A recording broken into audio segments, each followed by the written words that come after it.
Hello everyone, this is Erin, and today I'm going to try to recreate this atmospheric piece by Scott Wills, that he did for Samurai Jack. Scott Wills. I have all my gouache with me. I've got my flathead brushes. I've got my fancy new Princeton brush, a little teeny tiny brush. I've got my piece of concept art, and I'm using Procreate to find out exactly what color that background is. So if I go into my values here, I can see that it's, right between the blue green and the warm blue. I can see the saturation, I can see where it is on the color wheel, and I can also use my little color book, and I can see it's right between cyan and a warmer blue. So a bit of cool blue, bit of warm blue, a lot of white, and a little bit of black. But I'm also going to take a secondary lid here, and I'm going to mix up some orange, which is the complementary color, and so I can desaturate the mix that I'm creating now. So I'm starting by activating my white, and I do this first. I always activate the lightest color, and I'm slowly adding water in. You'll notice that when I dip my brush into the water, I don't swish my brush around. I don't want there to be a lot of water in my brush. I just want to pick up a little bit of water. So I'll just dip my brush in quickly, pick up a little bit of water, and add it along with the two colors here. And this mixing process is a big part of using gouache. It's really important to blend up all of the ingredients, the binder, the chalk, the pigment, and just slowly adding a little bit at a time. So I've slowed it down here so you can see what I'm doing.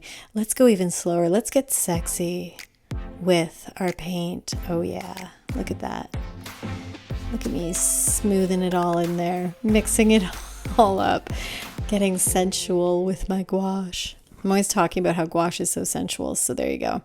All right, so mixing these colors together, it is slightly more on the green bias, so I'm more the cyan, so I'm doing a little bit of a swatch test on my notepad here, and it's kind of cool. You can just use a Post-it note to do swatches if you have one laying around.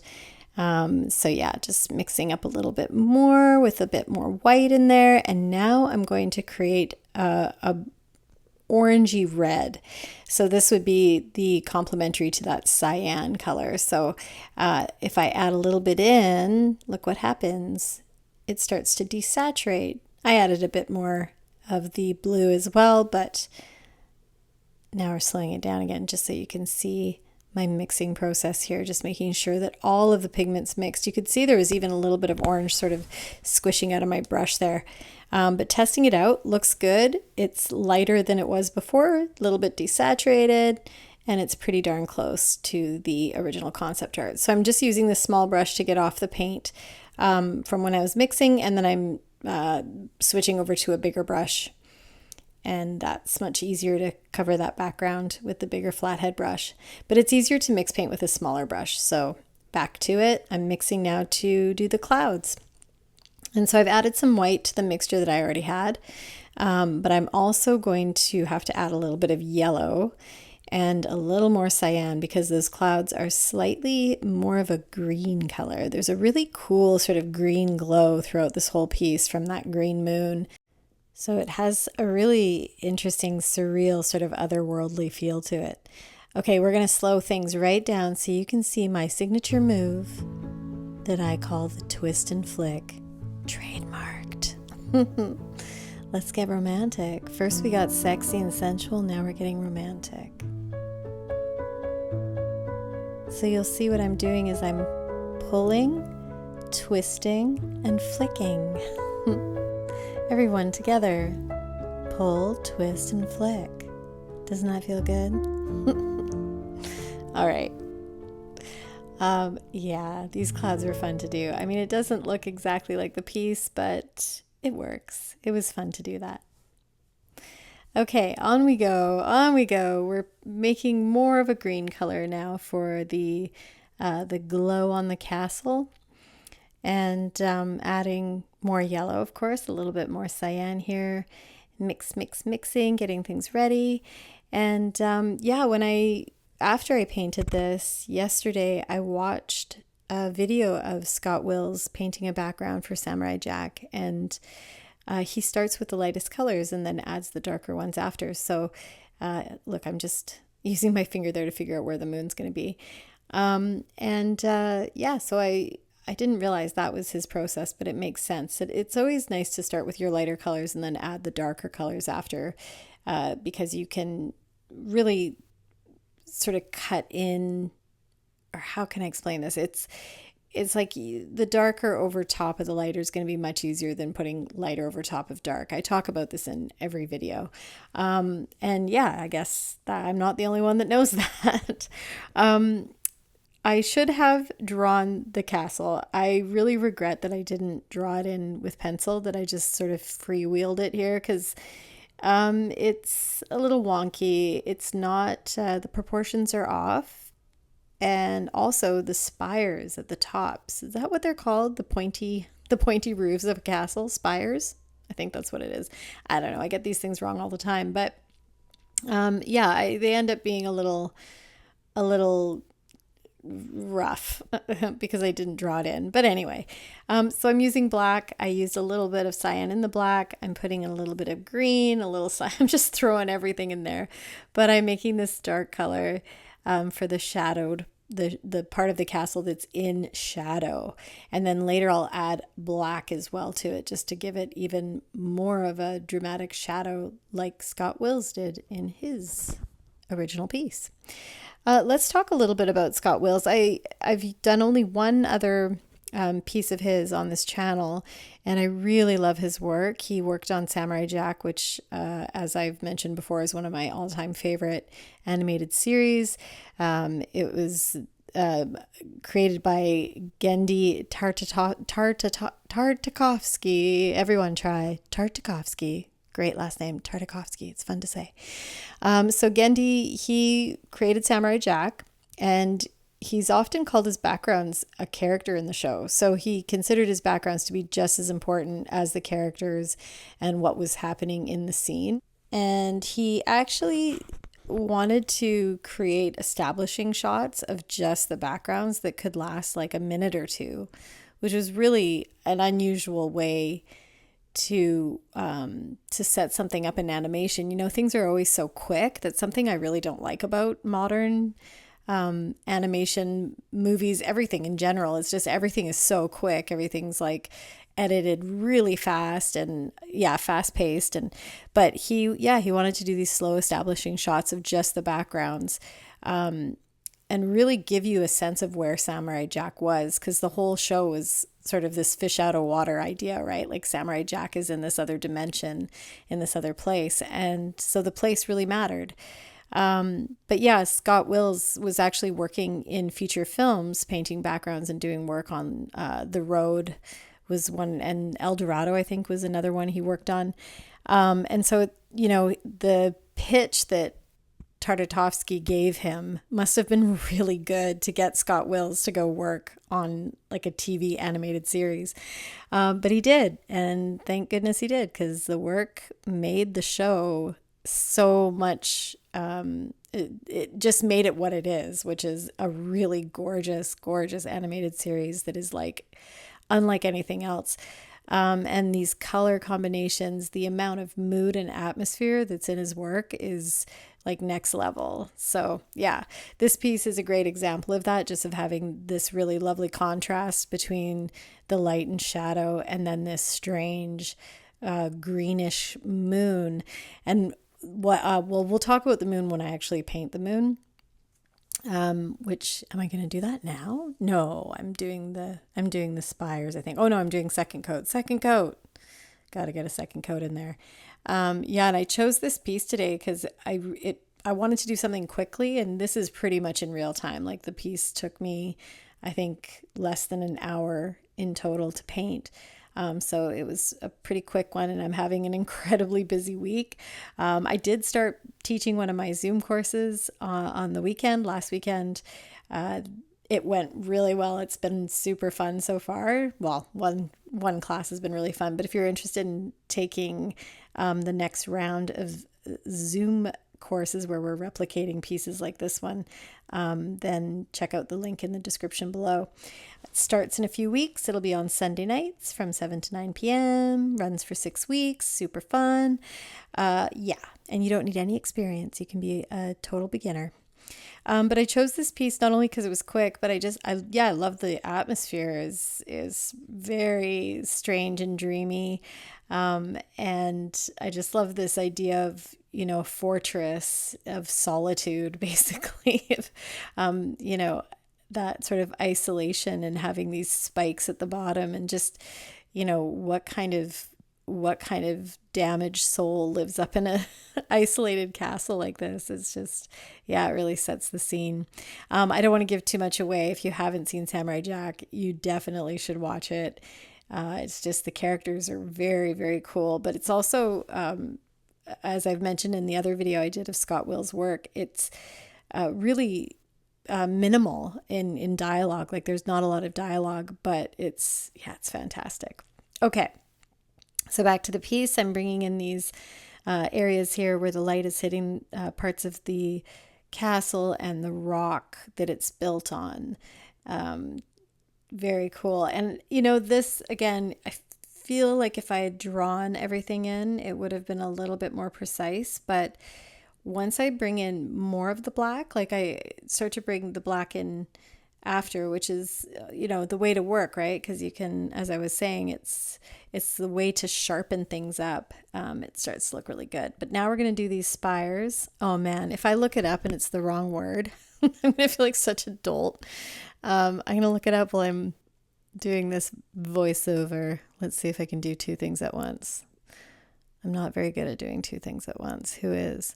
But yeah, you can already see it's like they're a little bit fat spires. Oh, this brush. I think this is a new brush. So this is my Princeton sable brush, and I am liking it, but it is a little bit big. Like I probably should have switched to my teeny tiny brush. But yeah, I just went for it. And so these are a little bit bloated, these spires. Okay, spires, a tapering conical or pyramidal. I didn't even know pyramidal was a word. Okay, starting again. A tapering conical or pyramidal structure on the top of a building, typically a church. Boom. I got it right. Biatches. Okay. Here we go with the dark. And I'm trying so hard to make the thinnest little line. And I do that by easing up on the pressure. Like I am barely touching the page here or the illustration board, the surface. I'm like barely touching it to get that super thin line. It's like I like to challenge myself and make it hard on myself because I could have just switched to a smaller brush. But yeah, moving my illustration board around so that I can just get it in the right angle so that it's easier. So I'm making my life a little bit easier. And see, here's where I can clean up the spire because I can paint right over the yellow. So yeah, smart to do the yellow first, right? That's the way to do it. That's the way to go, is do the lighter color first. And yeah, and I also realized that I didn't put the right amount of what are they? Okay, shit. Excuse me. I'm trying not to swear, but it's coming out more these days. But what are they called? Turrets, or like the brick kind of the things around. Oh man, I should have looked this up. I'm just gonna stop. I'm not even gonna try. But some of the details on the castle are incorrect, but that's okay. That's okay. It doesn't have to be perfect. I say that every single video I do. It does not have to be perfect. But just getting the gist of it. Now, here's the trick. I love to talk about this one. Holding your brush super, super close to the bristles, to the tip, will give you a lot more control, right? Get real close to the tip there. This is like by far the sexiest video I've made on this channel. Oh, look at those little things on the top there. Why did they have those? Because it's not like there's planes flying around. Like why? I guess those aren't lights. Those are just like, what are they, for flags or something? Anyway, this castle's in another dimension, so it doesn't matter. It's a total mystery. But yeah, doing a second coat of the white, you can see that the spire in the middle is really, it's really badly done. So I do get in there and fix it up a bit. So with gouache, typically, we've talked about the consistency before. You want it to be a nice creamy consistency, very similar to melted ice cream. But also sometimes you want to water it down a little bit more so that it's smoother, so you have a smoother stroke. And I'm so sorry, I'm so immature. But also doing a second coat, you want to thicken it up again and get it back to that creamy consistency, if not even slightly thicker for the second coat. And then even possibly a third one. So for these, of course, like I'm kind of going over it and over it just to get that precision. So you can see where drawing this in would have been a much smarter idea. Yeah, that middle one's a little bit off, isn't it? So I've mentioned this before, but I'm going to say it again since I'm just kind of working on the same thing here, and there's not much to say about what I'm actually doing. I'm just kind of looking at where the shadows are and the details that I've missed so far. But I will say that I'm totally up for doing some requests. I have a list now. I have a list forming, and the next one I think I'm going to be doing is from Fantastic Planet, and then I'm going to be doing some Star Wars concept art, which I'm pretty stoked about. I'm a little nervous, but I'm going to do it. So if you have any concept art that you'd like me to try, lay it on me. I'll give it my best shot. And there we go. That looks better. It's still a little bit bad. I think what I did is I probably went over it when it was wet. And if you go over gouache when it's not completely dry, if you're not in the process of blending, you can actually pick up the paint from underneath and create issues. And and I think I just got a little impatient with that middle spire there.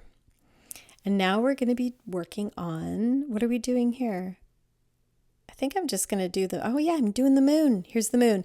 Now this color is not the same as the one in the concept art. The color in the concept art is far more of a blue green, like it would have more cyan and more white. And again, it comes down to patience, I think. Sometimes I just get a little bit, I was sort of rushing at this point. Real time crunch this week. So I didn't perfect the color, but I like the color that I used. In fact, this is in my top 3 favorite colors of all time, this sort of greeny yellow or yellowy green. And the moon as well could have been a better circle, but I like the way it turned out, and I love this moon. It doesn't look like it's a phase, like a moon phase. It looks like it's actually been blown apart and there's just like parts of it left.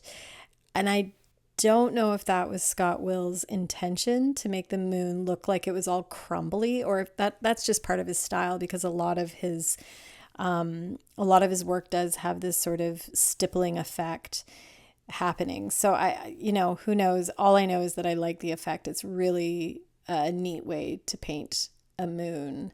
I mean, we are kind of we're seeing the clouds behind it. Or no, wait, the clouds are, I think, supposed to be in front of it. That's the other thing I messed up on, is there are clouds that go in front of the castle. So maybe that's what it's supposed to be. Anyway, who cares? It looks cool. I'm going to give myself a break. I really need to give myself a break today.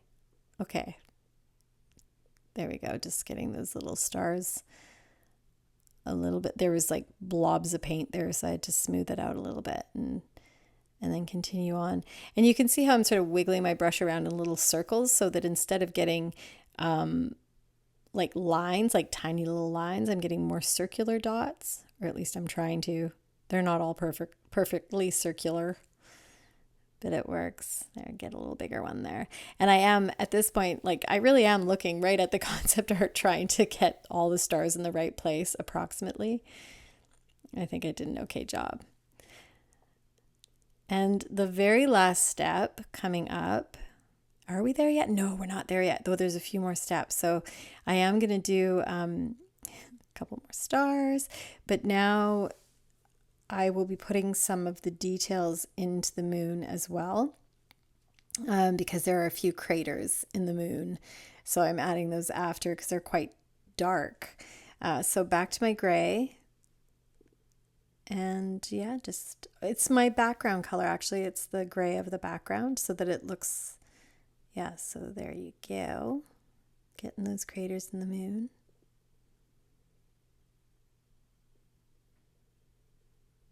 Looks pretty good. I'm just like, I'm starting to zone out. It's late. I'm not doing this first thing in the morning. I'm doing this last thing at night. Ooh, and here we go. So now I've got out my pen, my little black fine liner, permanent black ink pen, and doing these details.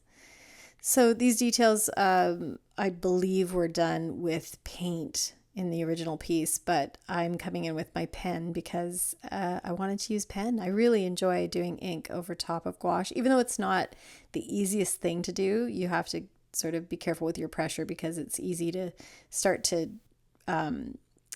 you pick up the gouache kind of with the tip of your pen and then it dries out your pen very quickly. So you have to go easy on the pressure. And here I am in real time. I slowed it down just so you can see. And the brickwork, you don't need to get every single brick in. You just need to suggest that there are a lot of bricks there. So you can see that I've got some broken lines there. Some of the gaps have many bricks. Some just have one line. Yeah, you just need to suggest it. There you go. I love that detail in there. Lovely.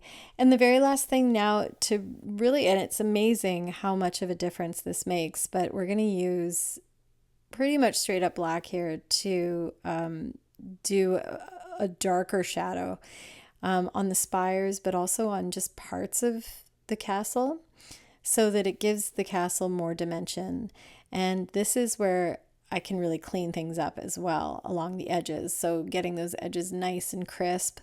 And now, of course, I've switched over to my little brush, which I should have been using for most of this painting, or at least for some of it. But yeah, I mean, look at it just, yeah, it's incredible what this final step of black paint does. It just tightens it all up, dials it in, and it looks sharp. Lovely. A little bit more in here, and there we go. Cool. Cool. I took the concept art out of the corner, but did you notice it was there for almost the entire video? And that was a request. I had a few people tell me that they'd like to see the concept art in the corner of the screen through the entire video. So I did it for most of the video. And yeah, I hope y'all like that. Tell me if you did. Tell me anything. Tell me things in the comments below, and hit the like and do the subscribe and smash all the buttons, all the boxes, do all that stuff. Oh my God, we're smashing boxes. There's so much happening in this video. So much. I have been single far too long. Okay, so here we go. Finishing things up. I hope this was enjoyable. I don't know if I'll be doing another late night recording again. It's trouble. And there we go, taking the tape off. Looks pretty sweet. Thank you so much for watching, everyone. I hope you enjoyed this video. Let me know in the comments below if it was a little too weird for you. Have a good night or good day.